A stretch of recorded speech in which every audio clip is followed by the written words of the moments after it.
Seja convosco. Ele está no meio de nós. Proclamação do Evangelho de Jesus Cristo, segundo Lucas. Glória a vós, Senhor.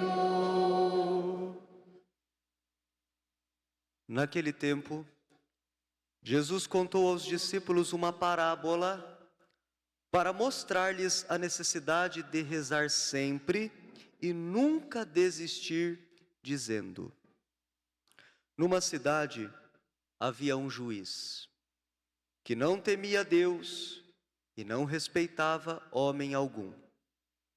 Na mesma cidade havia uma viúva que vinha à procura do juiz pedindo: faze-me justiça contra meu adversário.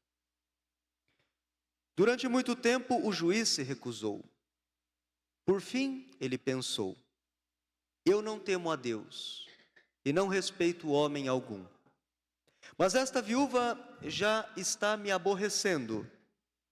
Vou fazer-lhe justiça para que ela não venha agredir-me. E o Senhor acrescentou: escutai o que diz este juiz injusto. E Deus não fará justiça aos seus escolhidos que dia e noite gritam por ele? Será que vai fazê-los esperar? Eu vos digo que Deus lhes fará justiça bem depressa. Mas o Filho do Homem, quando vier, será que ainda vai encontrar fé sobre a terra? Palavra da salvação. Glória a vós, Senhor. Queiram assentar-se, meus irmãos. Neste domingo, o Evangelho nos apresenta, São Lucas, no capítulo 18 do seu Evangelho, nos apresenta um texto que somente no seu Evangelho nós escutamos. A parábola da viúva insistente diante de um juiz iníquo. Lucas, nas suas parábolas, sempre nos oferece um contexto, uma história, para revelar o verdadeiro significado do ensinamento de Jesus.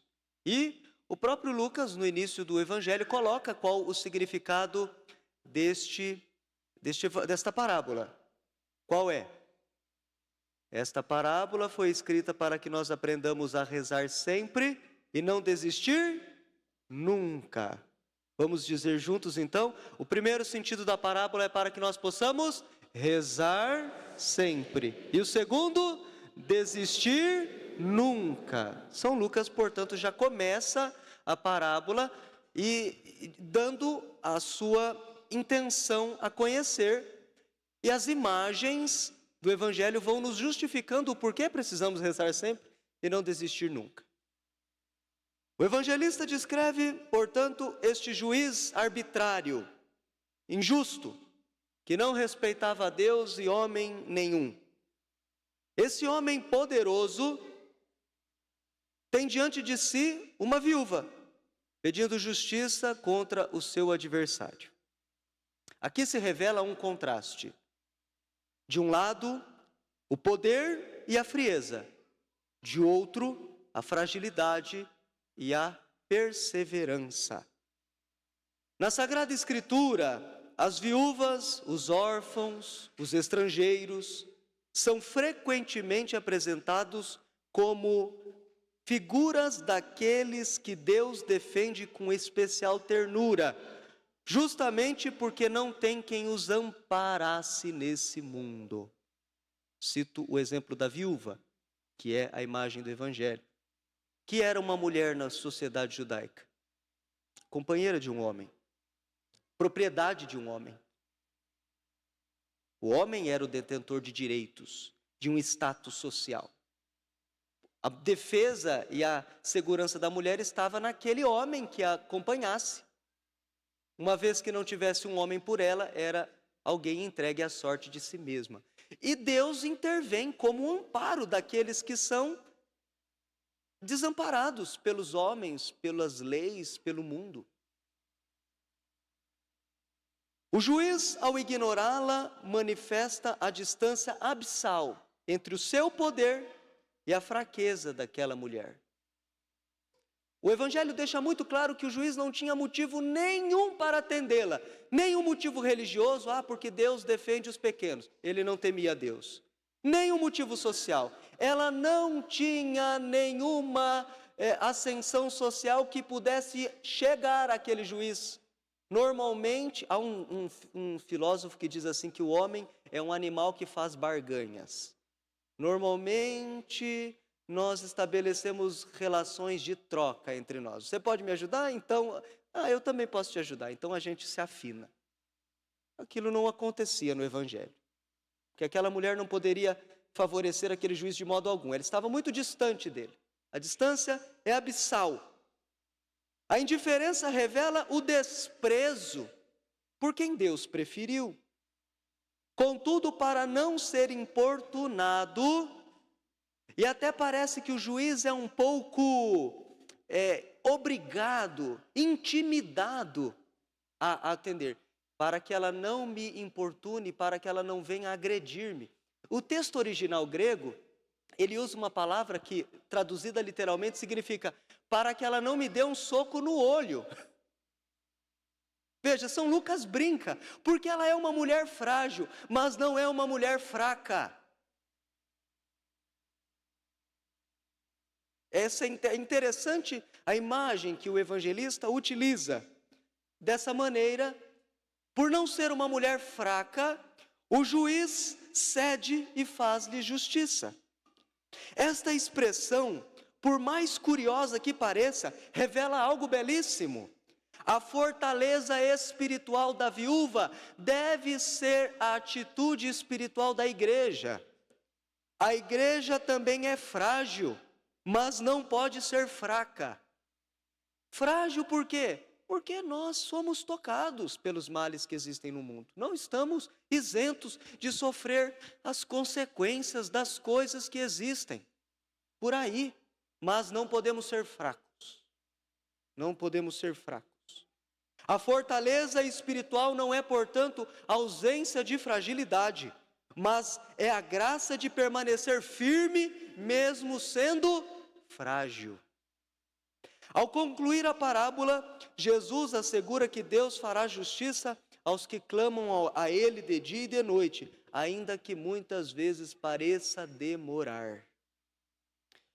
O Senhor não é como o juiz iníquo. Ele é mais forte, mais poderoso. E é justo e compassivo. Enquanto aquele homem usava do seu poder e da sua autoridade para ser apático e indiferente, o Senhor, no seu poder, nos é bom e compassivo. No entanto, Jesus termina com uma pergunta provocadora.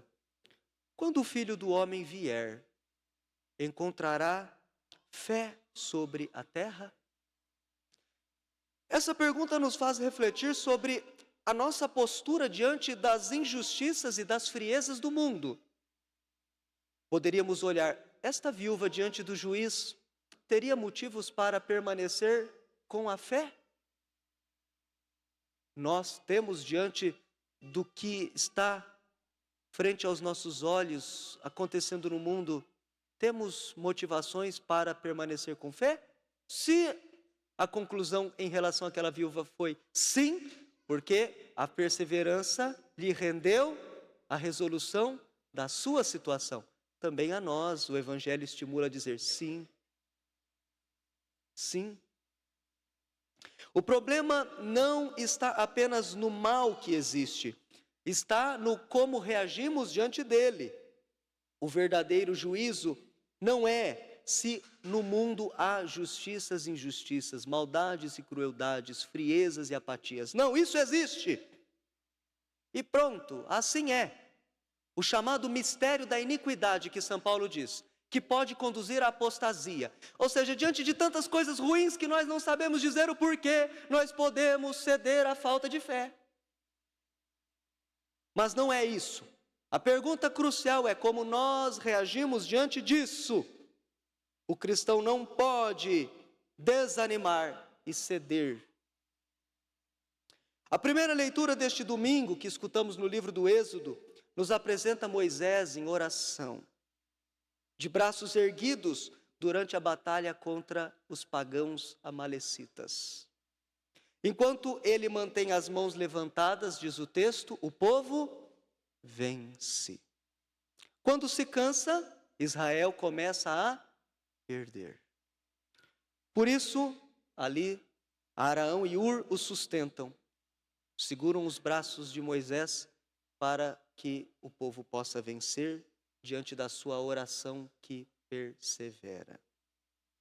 Os padres da igreja viram em Moisés uma figura de Cristo, que também vence com os braços estendidos na cruz. Nele nós temos um poderoso intercessor que reza por nós e conosco. Se a leitura diz que foi útil a atitude de Moisés intercedendo pelo povo de braços estendidos, muito mais foi-nos útil e é-nos útil o sacrifício de Cristo, suas mãos estendidas na cruz para a nossa salvação, se tornando assim o nosso perpétuo intercessor, que agora intercede por nós junto de Deus. A igreja, corpo de Cristo, também hoje é como Arão e Hur a sustentar os seus filhos de braços cansados, ajudando-os a manter o olhar voltado para o céu. Quando nós abrimos as mãos para rezar, nossos braços formam como que setas que apontam de onde vem o nosso socorro. Do Senhor é que nos vem o socorro. Do Senhor é que fez o céu e fez a terra. Por isso aqui no Brasil nós temos inclusive o costume de rezar o Pai Nosso com os braços elevados. E a nova tradução do Missal Romano reconheceu este gesto em uma das suas fórmulas de convite para o Pai Nosso.